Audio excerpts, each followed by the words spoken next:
तो लो गाइज आ गया हमारा पार्ट 4।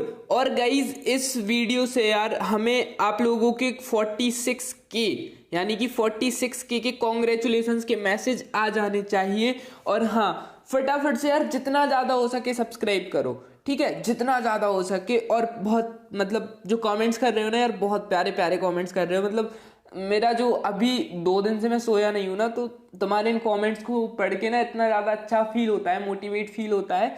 और जो सब्सक्राइबर बढ़ रहे हैं ना यार, तुम लोगों की वजह से, थैंक यू सो मच। और बस ऐसे ही सपोर्ट करो, ऐसे ही सब्सक्राइब कर दो, क्योंकि आने वाले पेपरों में क्या रहता है कि नोटिफिकेशन बहुत ज़्यादा इंपॉर्टेंट रहती है। और अभी भी नोटिफिकेशन नहीं आएगी तो चैनल सब्सक्राइब रहेगा तो वीडियो तुरंत आ जाया करेगी तुम्हारे में, ठीक है।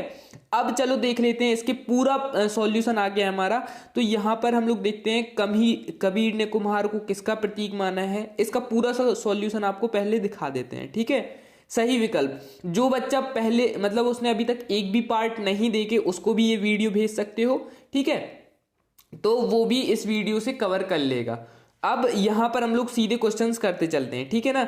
अब यहां पर जो आता है, तो ये जो हमारे फर्स्ट का हो जाएगा, पहले का क्या हो जाएगा, ईश्वर का। सेकंड वाला, पिता के देहांत के समय प्रेमचंद की आयु कितनी थी, तो वो थी 6 वर्ष थी। फटाफट से देखते चलो। अंगार उगलने का अर्थ क्या होता है, कठोर वचन बोलना। उत्तेजना के मूल कारण को क्या कहते हैं, तो वो कहते हैं विभाव। खुदाई के समय जो गर्मी कम करने के लिए कुएं के ऊपर क्या फेंकते हैं, तो वो फेंक देते हैं हम रेत। फिर पत्रकारिता लोकतंत्र का कौन सा स्तंभ है, तो वो है चौथा स्तंभ, ठीक है। उसके बाद आ जाते हैं रिक्त स्थान। कवि दुष्यंत ने वृक्ष के साये में क्या किया था, तो ये छांव आ जाएगा इसका, सॉरी धूप आएगा इसका, ठीक है, धूप आएगा। अब जो नेक्स्ट है, शूटिंग वाले घर में पड़ोस में एक कौन रहता था, धोबी रहता था, ठीक है, कौन रहता था, धोबी रहता था। शब्द युग में कितने प्रकार होते हैं, तो वो होते हैं 3 प्रकार। शब्द युग में कितने प्रकार होते हैं, तो वो होते हैं 3 प्रकार, ठीक है। अलंकार के 2 भेद श्लेष एवं काकू होते हैं, तो वो होते हैं वक्रोक्ति, ठीक है। ऑल इंडिया रेडियो की स्थापना 1936 में हुई थी। लता मंगेशकर की सुप्रसिद्ध पुत्री दीनानाथ है, ठीक है। चलो अब आ जाते हैं सीधे सत्य सत्य पर। तो इसमें तुम्हें देखना है कि पहला सत्य है, ठीक है, जो दूसरा है वो भी सत्य है, तीसरा असत्य है, फिर जो चौथा है वो भी सत्य है, पांचवा सत्य है और छठवा सत्य है, ठीक है। चलो अब इसके बाद तुम लोग यहाँ से स्क्रीनशॉट ले लो, ठीक है। ये हो गया, ये हो गया और ये सत्य सत्य हो गए, ठीक है। अब गाइज तुम्हें पता होगा कि जो हमारे ये क्वेश्चंस हैं, तुम्हें पता है भैया की राइटिंग कैसी है, मतलब जो दूसरे सर की राइटिंग और भैया की राइटिंग तुम्हें पता है ना। काफ़ी टेलीग्राम पर देख रहे होगे ना, पूरे हमारे सॉल्यूशन अपलोड हो रहे हैं, हमारे सॉल्यूशन वायरल हो रहे हैं ना। आप लोग कहीं पे भी यूट्यूब पर जाके देख लो, कोई खुद से मेहनत नहीं करता। जो तुम्हें लगता था ना कि भैया आप कहीं से लेते हो, तो भैया कहीं से नहीं लेते, भैया से लेते हैं सब लोग। बट क्या कर सकते हैं अब, ठीक है। चलो कोई नहीं। इसके बाद आ जाते हैं हम लोग सही जोड़ियों पर। और सही जोड़ियों पर यहाँ पर हम बात करते हैं, सही जोड़ी ये रही, ठीक है। अब यहाँ पर तुम लोगों को डायरेक्ट सही जोड़ियों के ये हैं, ठीक है। कृष्ण सोबती का हो जाएगा हमारा गुजरात में, ठीक है, इसमें से करते हैं, ये ज़्यादा क्लियर दिखता है। कृष्ण सोबती गुजरात। सेकंड, चंपा ने कहा कलकत्ता में बजर गिरे। राजभाषा हो जाएगी सरकारी कामकाज की भाषा। रोला हो जाएगा हमारा इसका हो जाएगा रोले का हो जाएगा 13-12 मात्राएं। फिर ये पांचवा वाला हो जाएगा, फिर ये छठवा वाला हो जाए, सॉरी, राजस्थान की रजत बूंदे अनुप्रास, अनुपम मिश्र। और नमक का दरोगा हो जाएंगे प्रेमचंद, ठीक है। यहाँ पर हमारी मैचिंग भी कंप्लीट हुई। और उसके बाद अब आ जाते हैं एक वाक्य, ठीक है। कहाँ पर जाना है, एक वाक्य वाले, ये भी अपने करवा दिए थे, है ना, सब हो गए थे ये। इसमें बीच में अपन को संवाद वाला जोड़ लेना, जो 2 लोगों के बीच में होता है, बताया था तुम्हें, ठीक है। संवाद उसमें ऐड कर लेना, सॉरी ये बा नहीं है, इसको ऐसे, ठीक है, मैंने तुम्हें बता दिया था, अब कोई दिक्कत नहीं है उसमें। अब उसके बाद आ जाता है क्वेश्चन नंबर 6, ठीक है। भारतीय हिंदू युग की किन्हीं 2 विशेषताओं को लिखिए, या नई कविता की किन्हीं 2 विशेषताओं को लिखिए। तो इसमें हमें कौन सा करना है, ये रहा, ठीक है। कौन सा करना है कि इस युग की प्रमुख विशेषताएं, समाज सुधार एवं कौन सा सांस्कृतिक पुनर्स्थान की दृष्टि से निबंध लिखे नए। फिर उसके बाद खड़ी बोली का शुद्ध प्रयोग। फिर उसके बाद विषय वस्तु को व्यवस्थित ढंग से प्रभावी शैली में प्रस्तुत करने पर बल दिया गया। तुम लोग देख रहे होगे जो हमारे सर हैं उन्हीं की ये राइटिंग है और ये टेलीग्राम पर आ गई है। ठीक है, यूट्यूब पर भी लोग यूज़ कर रहे हैं, टेलीग्राम पर भी यूज़ कर रहे हैं। अब तुम लोग इसलिए देखो हमने वाटर मार्क लगा के रखे थे कि भाई पेपर नहीं लेने देंगे, लेकिन फिर भी उन लोगों ने ले लिए, है ना। चलो, लोकोक्तियां खाने से क्या अभिप्राय है। और दूसरी बात ये रहती है ना कि क्रेडिट दे दो भाई। जैसे अगर तुम लोग क्रेडिट दे दो तो क्या ही दिक्कत है, लेकिन क्रेडिट भी नहीं देते हैं। ठीक है, लोक लाज खोने का क्या अभिप्राय है, मीरा के पद पर लिखिए। और आपके भाई बहन के लिए कवि भवानी प्रसाद मिश्र ने घर के परिघर को घर क्यों कहा है। तो 7वां वाला हम लोग देख लेते हैं। यह है, लोक लाज खोने का यह अभिप्राय है कि समाज की अपनी एक मर्यादा होती है और जब कोई व्यक्ति इसके विपरीत कार्य करता है तो उसे मर्यादा का उल्लंघन मानकर लोक लाज खोने की बात की जाती है। ठीक है गाइज, और डरो नहीं यार, नहीं होगा मोए मोए तुम्हारा। ठीक है हमारे चैनल पर तुम वीडियोस देखते हो, मोए मोए से मत डरो और नहीं होगा। ठीक है, अब तुम लोग डर रहे हो यार। ठीक है, डरना नहीं पड़ता। सोचो ये टेस्ट हैं, ठीक है। पेपर को कभी ये मत सोचा करो कि ये लाइफ का बहुत बड़ा इंटेंट, मतलब हमें फेल हो जाएंगे ये वो। तुम जब जितना ज़्यादा डरोगे हमारे सबकॉन्शियस माइंड में उतना ज़्यादा डर बढ़ेगा। तुमने देखा होगा जब भी तुम जैसे हिंदी इंग्लिश के पेपर में रहता है, इसमें डर नहीं रहता ज़्यादा, तो हमारा पेपर क्यों अच्छे जाते हैं। हम पढ़ाई भी इसकी अच्छी नहीं करते, हम उतना ज़्यादा इसको मतलब टाइम भी नहीं देते। और फिजिक्स केमिस्ट्री मैथ बायो को जितना टाइम देते हैं वही पेपर बिगड़ जाते हैं। तो ये होता है तुम्हारे सिर्फ डर की वजह से, तुम्हारे सबकॉन्शियस माइंड में वो डर बैठ जाता है, जिस वजह से जो तुम्हारी आई हुई चीज़ होती हैं, याद की गई चीज़ होती हैं, वो भी भूल जाती हैं। तो कभी भी प्रेशर नहीं लेना पड़ता है माइंड पर। ठीक है, चलो इसके बाद नेक्स्ट क्वेश्चन करते हैं। कौन सा वाला बचा है हमारा, 8वां वाला। ठीक है, सहृदय के हृदय में। तो यहाँ पर तुम लोग स्क्रीनशॉट ले लो, क्या ही अपन को बोलना है। ठीक है, अब भैया को हिंदी पढ़ना तो नहीं आता है ना, तो कर लो। भैया को सिर्फ आता है मैथ्स, वो भी बहुत डेंजर वाली। बताएं कैसे। अब तुम लोग नहीं कर पाओगे कि 10 + 5 = 15 होता है। ये तुम लोगों की बस की बात नहीं है यार, है ना। जो मैथ मुझे आती है, जिस लेवल की मैथ मुझे आती है, नहीं लगा सकते।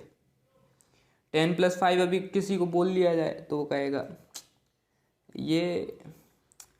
चलो अब आ जाते हैं हम लोग, चलो मजाक से हटके 9th वाला क्वेश्चन। शब्द शक्ति की परिभाषा है, दृष्टांत अलंकार की परिभाषा उदाहरण सहित लिखना है। इस बार ना क्या बोलते हैं कि जो हमारा ग्रामर पार्ट है उसको ज़्यादा फोकस रखा गया है, तो फाइनल एग्जाम में ध्यान रखना। ठीक है, चलो क्वेश्चन नंबर 9 का हम लोग करेंगे। ये है दृष्टांत अलंकार का, तो यहाँ पर देख लो, उदाहरण भी लिख लेना। ठीक है, चलो उसके बाद 10वां क्वेश्चन का उत्तर। 10वां क्वेश्चन क्या था हमारा, 10वां क्वेश्चन था मियां नसरुद्दीन की कौन सी बातें दो आपको अच्छी लगी, या पंथेर पंचाली फिल्म की शूटिंग का काम 2.5 साल तक क्यों चला। अभी 2.5 साल तक नहीं चलता यार चलो ये वाला मियां नसरुद्दीन की बातें हमें जो अच्छी लगी थी वो हमने लिख दी। 2 क्या यार, बहुत सारी बातें अच्छी लगी थी, क्योंकि ये काम को अधिक महत्व देते हैं। ठीक है, ये और गाइज ये स्क्रीनशॉट ले लो और भैया की मेहनत थोड़ी साकार कर देना यार। बहुत अब तबीयत भी ख़राब हो गई है तुम्हारी वजह से, मतलब तुम्हारी वजह से तो नहीं, तुम्हारी हेल्प करते करते। ठीक है, एंड थोड़ी सी ऐसे कर लेना कि भैया को सही हो जाए जल्दी से, है ना, जल्दी से रिकवर हो जाए, और बस बढ़िया है। बाकी चलो क्वेश्चन नंबर 11 ये रहा पूरा, स्क्रीनशॉट ले लो यार। उसके बाद क्वेश्चन नंबर 12 आ जाता है, राष्ट्रभाषा का क्या अभिप्राय है, तकनीकी शब्द किसे कहते हैं, उदाहरण सहित लिखना है। फिर उसके बाद 13वां क्वेश्चन में हमें क्या है, 13वां क्वेश्चन भी 2 नंबर का है। ठीक है, चलो अब यहाँ पर इसके आंसर है 12वें क्वेश्चन का है, राष्ट्रभाषा वह भाषा होती है जो किसी राष्ट्र या देश की ज़्यादातर क्षेत्रों में और ज़्यादा जनसंख्या में बोली जाती है और समझी जाती है। यह भाषा राष्ट्रभाषा का प्रतिनिधित्व होते हैं। और अब तुम लोग बताओ कि हम जो जिस भाषा में बात करते हैं वो कौन सी भाषा है, राष्ट्रभाषा की राजभाषा, बताना। ठीक है, क्योंकि काफ़ी लोगों को तो अभी भी नहीं पता चल पाता कि राष्ट्रभाषा क्या होती है एक्चुअली में और राजभाषा क्या होती है एक्चुअली, है ना, रियल में। बस रटे जा रहे हैं भाई। चलो नेक्स्ट क्वेश्चन आ जाएगा, क्रिया के आधार पर वाक्य कितने प्रकार के होते हैं, है ना। तो यही वाला कर ले रहे हैं अपन, है ना। तो क्रिया के आधार पर वाक्य 3 प्रकार के होते हैं, सरल, संयुक्त, मिश्र। ठीक है, सरल, संयुक्त, मिश्र, जो कि हमको 3rd क्लास में पढ़ाया गया था, लेकिन भैया हम तो भूल गए है ना। चलो, जितनी मेहनत आप बचपन में किया करते थे ना, उतनी मेहनत अभी करने लगो ना भाई, तो मतलब सच बता रहा हूँ बहुत अच्छा परफॉर्म करोगे एग्जाम्स में। चलो, अब जो नेक्स्ट क्वेश्चन है वो है पटकथा, नहीं कुएं वाला बचा है ना, कुई का मुंह छोटा क्यों रखा जाता था। तो ये वाला है, नहीं तो इसका अथवा वाला अपन लोग कर लेंगे। बाकी कुई वाला ज़्यादा इजी है, अच्छा क्वेश्चन भी है। कुई का मुंह छोटा रखा जाता था क्योंकि व्याह बड़ा हो तो कुई के भीतर पानी ज़्यादा फैल जाएगा, बड़ा व्याह पानी को भाप बनकर उड़ने में रोक नहीं पा सकता। ठीक है, इसलिए जो ज़्यादा व्यास वाला, ज़्यादा डायामीटर वाला होता है, इसलिए कुएं का मुंह छोटा रखा जाता था, जिससे पानी, अब जिससे पानी नहीं उड़े। नहीं तो जैसे अगर मान लो जैसे तालाब रहता, ठीक है, ये तालाब है, अब हम लोग गिलासी का एग्जाम्पल ले लो। अगर बड़ा लोटा होता है, ठीक है, ये बड़ा लोटा है, या बाल्टी ले लो, तो ये जैसे लोटा है, ठीक है, बड़ा वाला, और ये छोटी सी गिलास है, ठीक है, वो छोटा गिलास नहीं आता है, मतलब छोटा सा, मैं यूज़ करता हूँ उसे तो इसमें अगर मैं गर्म पानी डाल दूंगा या कोई भी पानी डाल दूंगा, और गर्मियों के टाइम अगर कहीं पर भी रख दूंगा, ठीक है, गर्मियों के टाइम, तो ये भाप बनकर उड़ जाएगा। ठीक है, मतलब कुएं का एग्जांपल ले लो, कुआं अगर बड़ा होगा तो वो उड़ जाएगा। ठीक है, अब जो इसमें रहेगा तो वो तो स्टोर रहेगा ना, क्योंकि इसको ज़्यादा वेपराइजेशन नहीं मिलेगी। ठीक है, इसमें ज़्यादा एयर का कांटेक्ट नहीं होगा। ठीक है, तो ये क्या होगा कि ये भाप बनकर नहीं उड़ेगा। ठीक है, क्योंकि इसका जो क्या है ना, इसका जो डायमीटर है ना वो बड़ा है, इसका डायमीटर बहुत छोटा सा है। ठीक है, ओ शिट, कहाँ पर आ गए। अब नेक्स्ट क्वेश्चन आ जाता है 15 वाला। ठीक है, अब इजी है। ठीक है, 15 वाला क्या है, पटकथा लिखते समय किन किन बातों का ध्यान रखना आवश्यक है। तो पटकथा लिखते समय निम्न बातों का ध्यान रखना पड़ेगा हमें। वैसे लिखना तो नहीं है, लेकिन आंसर में लिखना जरूरी है ना। प्रत्येक दृश्य के साथ होने वाली घटना के समय संकेत भी देना चाहिए, प्रत्येक दृश्य के साथ होने की सूचना देना चाहिए, जैसे मूवी, फिल्म वगैरह। पटकथा तो समझते हो ना, तो वही है ना। अब बात करते हैं, हमारे आ जाते हैं भवानी प्रसाद मिश्र के बारे में। काव्यगत विशेषताएं लिखनी है, जिसमें 2 रचनाएं होनी चाहिए, भाव पक्ष होगा और कला पक्ष होगा, और नहीं तो यहाँ पर मन्नू भंडारी का लिख लेंगे। ठीक है, तो अब चलो चलते हैं देखने, अब राइटिंग फिर बदल जाएगी, है ना। चलो, भवानी प्रसाद मिश्र का आपको 2 रचनाएं याद कर लीनी, गीत फरोश और या तो बनी हुई रस्सी या अंधेरी कविताएं, इजी हैं। ठीक है, भाव पक्ष में आ जाएगा, मिश्र जी की भाषा सहज एवं सरल है, वे अपनी कविताओं में अनुपम प्रकृति चित्रण को स्थान देते हैं, प्रतीकों का प्रयोग भी मार्मिक है, उन्होंने शोषण के विरुद्ध एवं शोषित कवि में कविता की वाणी दी है।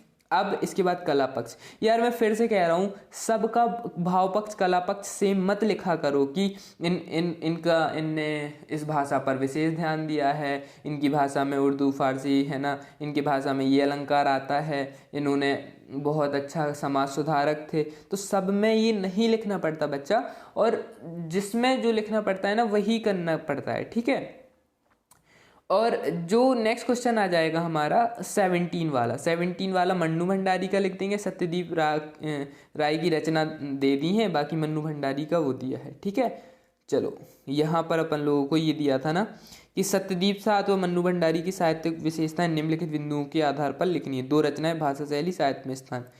तो ये हमारा हो जाएगा 17 वाले का आंसर। ठीक है, भाषा शैली, ये सत्यजीत दोनों की दी हुई है, जिसकी इजी लगे। सत्यजीत राय की रचना है पथेर पंचाली, जलसा घर या कंचनजंगा। ठीक है, सुना होगा ना नाम कंचनजंगा का। मन्नू भंडारी की रचना हो जाएगी मटाबोज या आपका बंटी सॉरी। सत्यजीत की भाषा शैली हो जाएगी ये कि इसमें राय ने कथा वर्णन की एक नई शैली अपनाई है, जिसमें इन्होंने नेगेटिव के दृश्य, स्वप्न दृश्य और आकस्मिक, जिसे प्लास बैंकों का उपयोग किया गया है। ठीक है, अब मन्नू भंडारी की है तो काफ़ी छोटे छोटे हैं, तो ये कर लेना। ठीक है, साहित्य में स्थान हो गया।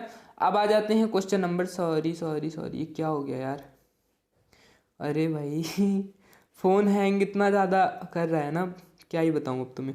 आपके दादा और सब्जी विक्रेता के बीच संवाद लिखना है, नहीं तो क्रोध अंधा होता है, इसका भाव पल्लवन करना है। तो वैसे दादा उनका तो इजी है ज़्यादा, लेकिन ये छोटा पड़ गया था तो ये लिख देना, क्योंकि जो दादा और उनका हमने भाव पल्लवन बताया था ना, कि मतलब दादा और सब्जी वाले की बात में जो भी बात होती है वो हमें लिखना है, कि जैसे, नहीं तो तुम लोग ये लिख देना, क्रोध अंता होता है, क्रोध की या तो आंख नहीं होती, या क्रोध हमारी आंखों का पर्दा डाल देता है। जब हम क्रोध के आवेग में होते हैं तो हमारा दिमाग संकुचित हो जाता है और हम अच्छे बुरे या उचित अनुचित का भेद नहीं कर पाते। सही बात है, जब हमारा माइंड गुस्से में होता है तब हम ये नहीं देखते कि किसको हम क्या बोल देते हैं, किसको क्या बुरा लग जाता है, ठीक है। तो मैं हमेशा एक चीज़ और हमेशा याद रखना बच्चा, कि जब भी गुस्सा आए तो कभी किसी से, मम्मी पापा या दोस्त जो भी है, किसी से कुछ भी मत बोलना। उस टाइम पर बिल्कुल शांत हो जाया करो, और जो तुम्हें डांट रहा है डांट लेने दो भाई, और तुम्हें गुस्सा आ रहा है, ठीक है यार, तुम बोलना कि यार 10 मिनट, ठीक है, लंबी सांस लेना, आराम से बोलना, मैं भाई इसको 10 मिनट बाद बताऊंगा बोलने में, और 10 मिनट बाद पूरा गुस्सा शांत हो जाएगा, है ना। कभी ऐसा हुआ है कि जैसे मान लो मम्मी पापा ने डांट दिया, ठीक है, और उसके बाद तुम्हारा माइंड कर रहा है कि यार मैं सब छोड़ के चला जाऊंगा, मुझे यहाँ नहीं रहना, है ना रात में प्लानिंग बना ली, सब सुबह उठे तो सब गायब हुआ है, बताना, ठीक है। चलो, अब इसके बाद आ जाएगा हमारा कौन सा question, that was 19th question, ठीक है। 19th क्वेश्चन में हमें क्या करना पड़ेगा, काव्यांश दिया गया है, उसके हिसाब से जो क्वेश्चंस दिए गए हैं उन्हें लिखना है हमें, ठीक है। तो ये दिए गए हैं, पहले का हो जाएगा राष्ट्रीय चरित्र का विकास पूजा तंत्र का आधार कहा गया है, दूसरे में चरित्र में नैतिकता का विकास होता है, और 19 हो जाएगा प्रजातंत्र एवं नैतिकता, ठीक है। चलो, वो कहाँ पहुँच गए हम, चलो एक सेकंड बच्चा, ये वाला अपन ने कर लिया ना, ये देख लो, यहाँ पर स्क्रीनशॉट ले लो, ठीक है। राष्ट्रीय चरित्र का विकास को किसके विकास का आधार कहा गया है, चरित्र को किसका विकास कहा गया है, उपयुक्त गद्यांश का सार्थक क्या है, ठीक है, शीर्षक क्या है, सॉरी। तो यहाँ पर तुम लोग इसका स्क्रीनशॉट ले लो, ठीक है। अब बात आती है भाई 20 क्वेश्चन और 21 क्वेश्चन। तो इसके लिए तो यार तुम्हारा जो गाइड वगैरह होगी, कुछ ना कुछ होगा तुम्हारे पास, उसमें तुम लोग ये ढूंढ लेना, है ना, इजीली मिल जाएगा। अगर नहीं मिलता है तो भैया फिर भी हैं यार, फिर भी हैं, है ना, हरदम ऑल टाइम। अगर नहीं हो पाएगा तो फिर मैं फिर से अपलोड कर दूंगा वीडियो, नहीं तो व्हाट्सअप पर अगर हो पाएगा तो मैं डाल दूंगा, ठीक है। और गाइज, इस वीडियो में जितना ज़्यादा हो सके कमेंट, लाइक, सब्सक्राइब, जो कुछ भी, जितना, अगर 46K करा दिए ना, 47K, वैसे अपन को 50K तक चलना है ना, पेपरों के एंड तक। तो देखते हैं, अब तुम्हारे ऊपर है कब कैसे क्या करा दोगे, वो सब तुम्हारे ऊपर है। ऐसा हो कि मैं सोकर उठूं और यार 50K हो जाए है ना, वैसे भी मुझे सोने का ही मिल रहा है यार। चलो, बाय द वे, वीडियो को लाइक कर देना, चैनल सब्सक्राइब कर देना, और आप सभी को ये है, लास्ट में लेते जाओ, बेस्ट ऑफ, अरे ये तो बन ही नहीं रहा है यहाँ पर, LUCK लक, ठीक है। बेस्ट ऑफ लक सभी को, हिंदी का पेपर है, फोड़ देना बिल्कुल अच्छे से, और भैया को कभी भूलना नहीं, ठीक है बाय।